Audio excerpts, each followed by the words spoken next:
So, I'm 18, I'm from Indonesia, and I used to live there. Used, used to live in the United States. And now, I'm currently living in South Korea. And for the first time, I have a girlfriend from South Korea, and this is my first relationship. Do you remember your first relationship?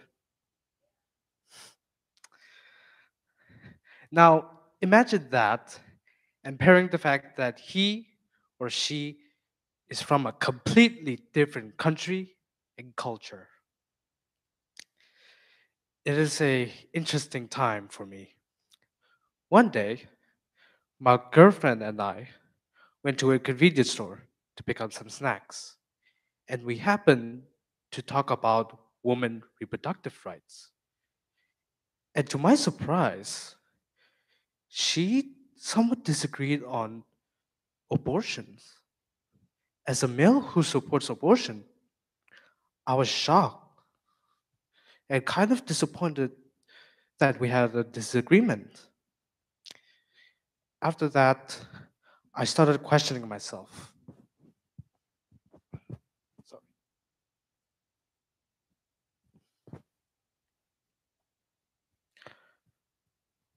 should I move away from her?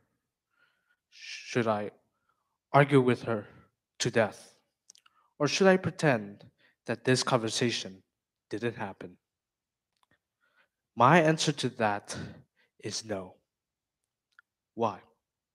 Because what if I tell you that getting along with someone who disagree with you respectfully can make us not just open-minded, can also makes us become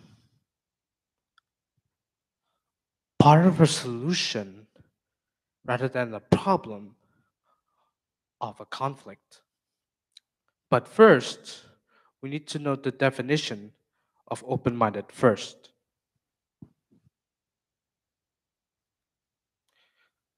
Open minded is the willingness to consider new idea or a new argument.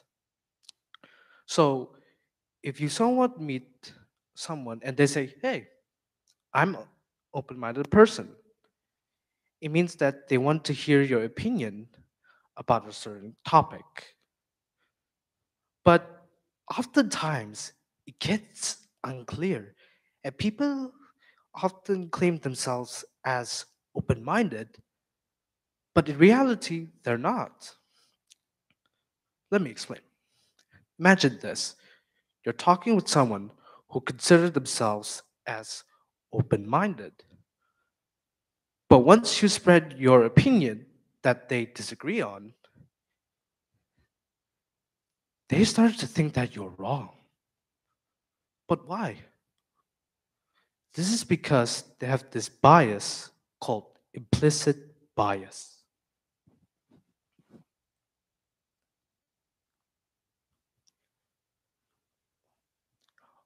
According to the American Psychological Association, implicit bias is a negative attitude, like stereotyping, of which one is unconsciously aware against a certain group, like race, ethnicity, or religion.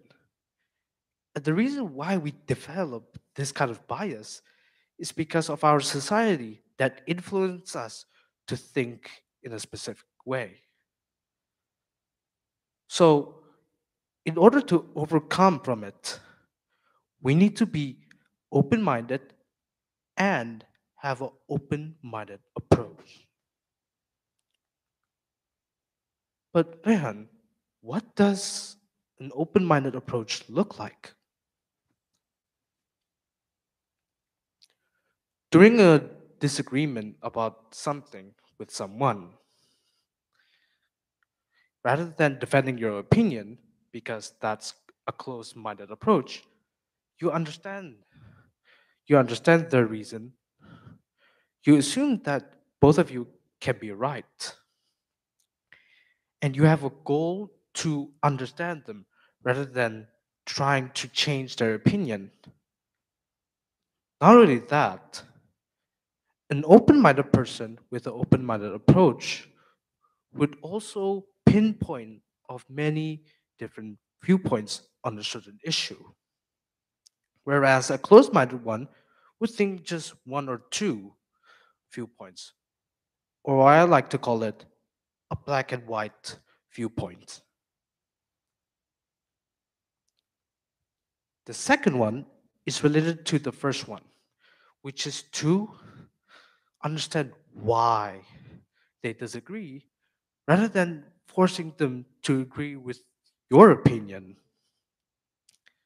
Because, according to a mental health counselor, Haley Shafir, the more you listen, the more you understand why they think like this or think why why you would think in a specific way, and to the point that you get something out of it,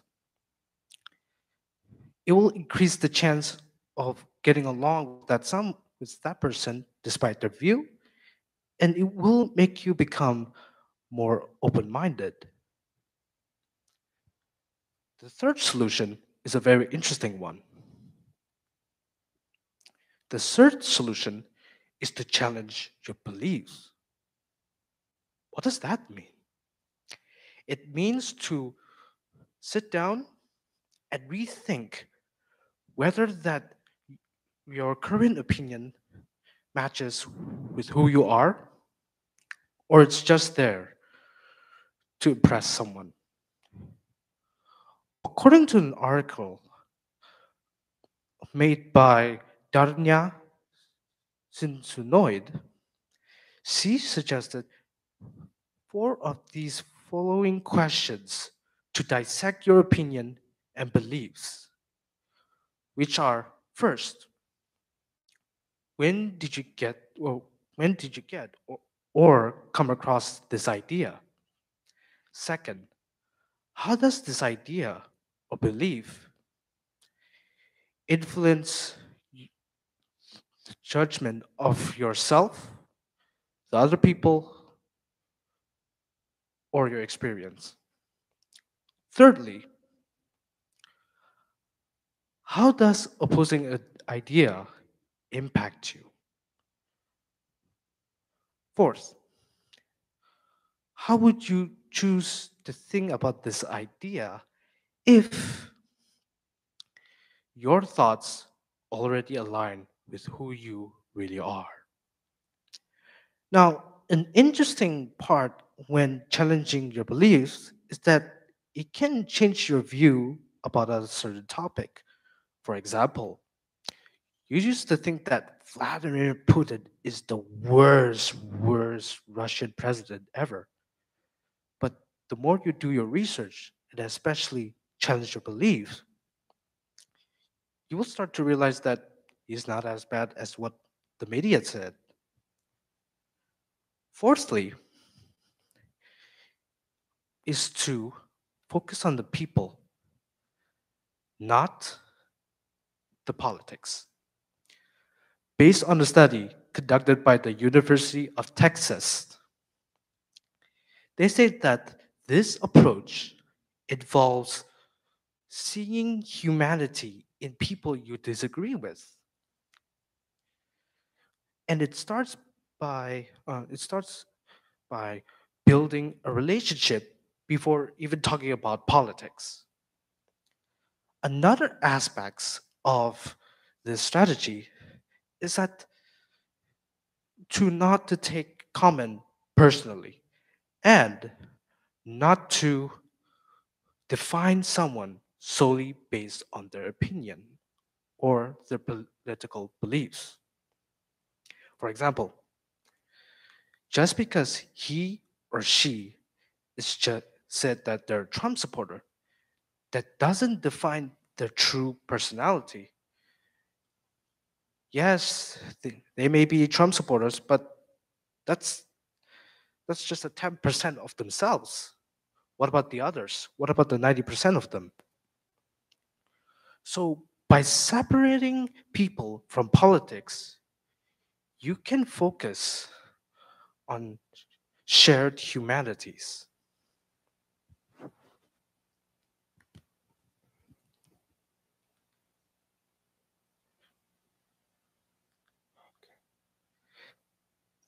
The fifth is to find the common ground. What is the common ground? The synonym of the common ground is shared belief or to have something in common. But how does this help with getting along with someone despite their political views? According to a San Diego family therapist, Dana McNeil,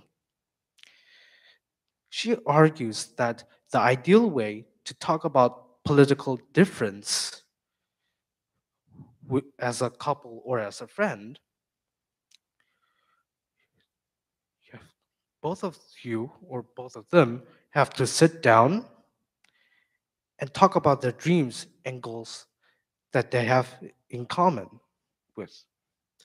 For example, Jack and Brian are friends. However, their political views are different. Jack is conservative, Brian is liberal. Although they see a certain issue in a different way, or they have a different opinion about a certain issue, they have the common ground, which is to reduce gun violence. And they also the shared idea of how to reduce gun violence.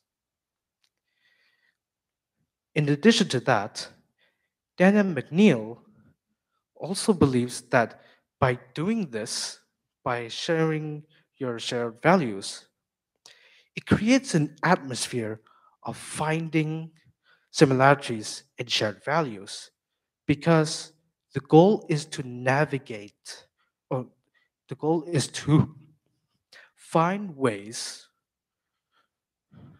to navigate a certain issue while not tearing the person's character.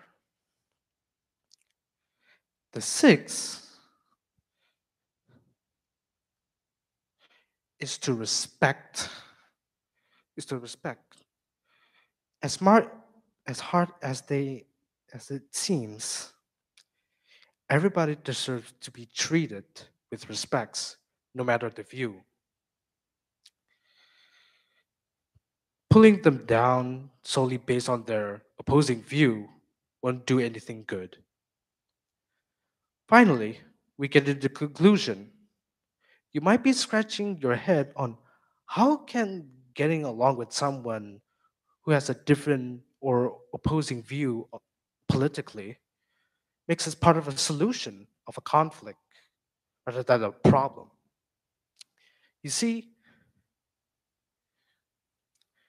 having someone who's different than you can benefit us in a way that you have balanced viewpoints, that you become aware about a certain view in a certain situation or issues, and you gain so much knowledge from it, and you don't become biased on one opinion. Secondly, you have diverse amount of friends who has different opinions about something or someone in the political states. Thirdly,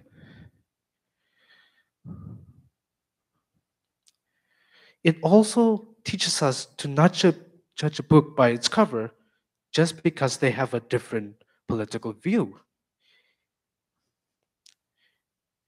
It also teaches us to get along with someone who is different. And finally, having someone, despite their difference in politics, can lead us to have a positive, close, healthy relationship, which is linked to mental and physical health, well, better physical and mental health, and a high satisfaction of our lives and society. Thank you.